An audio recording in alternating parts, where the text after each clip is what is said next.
My name is Margriet Hoogvliet of the University of Groningen, and my talk for today is titled Taverns and Inns as Public Places of Religious Knowledge Transfer in Amiens, Tours and Leuven. In the medieval imagination and in medieval texts, taverns and inns were often represented as places of sin and debauchery. And I have here just one example from the Carmina Burana, the song In Taberna Quando Sumus, where the tavern is described as a place where people drink, behave loosely, where they gamble and are stripped bare. And in the images you can see the same people drinking wine and throwing dice. But this is not all of the story, because inns and taverns could also be religious places. And this has been firstly addressed by Bayard Kumin in an article from 2005 on Sacred Church and Worldly Tavern, Reassessing the Early Modern Divide. And in this article she describes several unexpected aspects of inns and taverns. For example, she writes, beer was sold in, below or immediately adjacent to sacred buildings. On the other hand, some public houses acquired sacred attributes of their own. And finally, there was a flood of evidence for the spread and discussion of religious ideas in public houses. And her example is mainly from the 16th century after the Reformation and ideas about Lutheranism. But as we will see, even before the Reformation, religious ideas were transferred and discussed in inns and taverns. In my talk for today, I will address taverns and inns as public places of religious knowledge transfer, but also the material presence of religious books and paintings. And finally, I will address connections and spatial transfer. My examples are mainly from Amiens, around 1500, and Amiens is a town now in northern France, and I have some additional evidence from Leuven and Tours. Amiens has several very rich post-mortem inventories, and this is one made of the tavern Le Plat d'Étain, the tin plate, after the death of Jean Matissart in 1518. And the objects found in the inventory show that there were a lot of religious books and objects present. For instance, in a room on the street side, the inventory makers found a printed Bible with a red leather binding, a gilded painting of the Virgin, and this space was visible from the outside and was the first space in which visitors would enter, so they would immediately see these religious objects. On the same ground floor, in a back room, there were more paintings of the Virgin, of Veronica and the crucifix, and in a cupboard there were 3 books of hours, suggesting, together with the paintings, that this room could be used for religious exercises, probably by Jean Matissart, and even possibly, and I would say probably, by visitors joining him in prayer. In the counter, also on the ground floor, Jean kept even more books of hours, a psalter, a book with the Passion of Christ, and 8 other books, mainly of a religious nature. But this is not all. Amiens has a religious confraternity called Le Puits Notre Dame. And as other confraternities, the membership of this confraternity was composed of clergy and laity. So priests, monks, even the bishop were members, but also notaries, merchants, and even a pastry baker. The confraternity organized an annual banquet offered by the master of the year, and this was not in a fixed location. The master could choose the location in his house or in one of the taverns in Amiens. And another activity of this confraternity was a competition for the best poem celebrating the Virgin.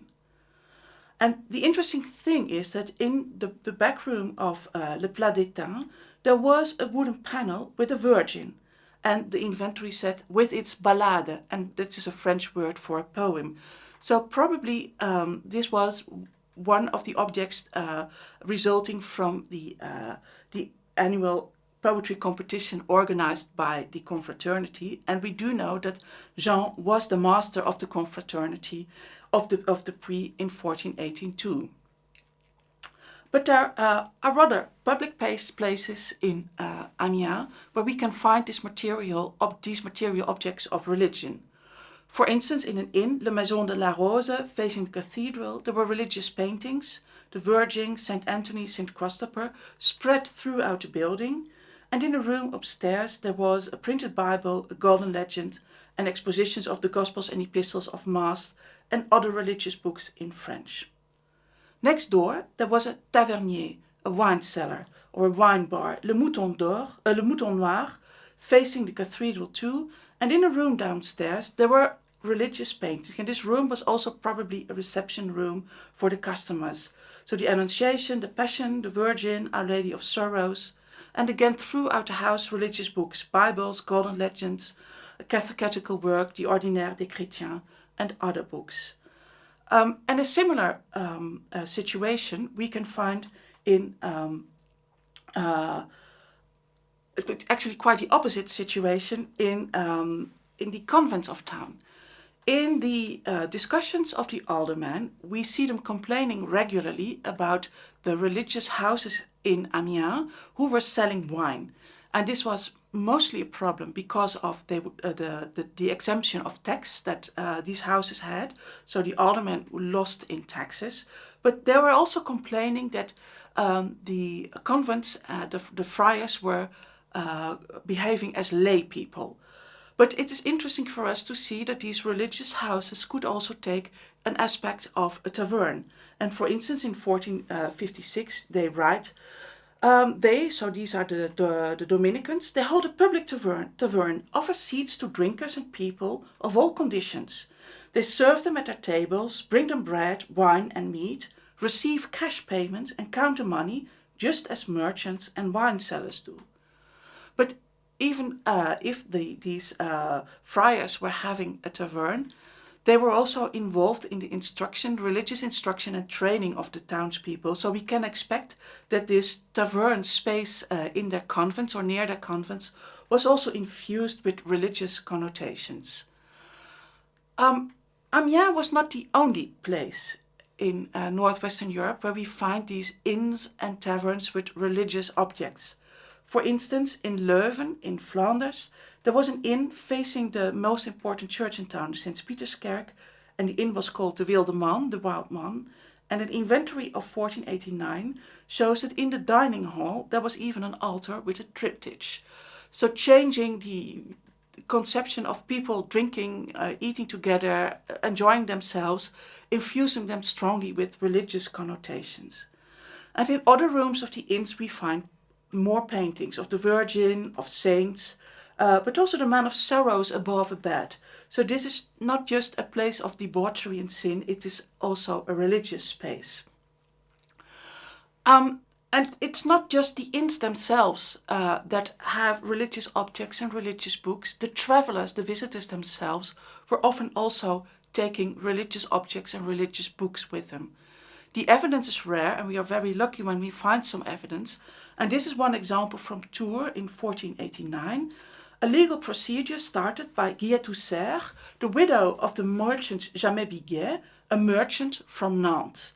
And Jamet had died in the hospital of the cathedral, and Guillet was trying to get back some of his possessions that were still in the hospital. For instance, 2 fur-lined coats, but also Jamet's breviary, a Latin breviary, printed on paper, and from the Diocese of Nantes. So it was actually his own Book of Hours, which changed our ideas firstly of lay people reading the breviary and not the Book of Hours, but it also shows that travelers did take with them religious books and religious objects and performed prayers therein in places as inns where they were staying during their business trips. And now I'll come to my conclusion. So inns and taverns were public spaces, but they were also public spaces of religions because of the presence of religious books and paintings. But next to this materiality, there were also social spaces of religion, the meeting point of clergy and laity.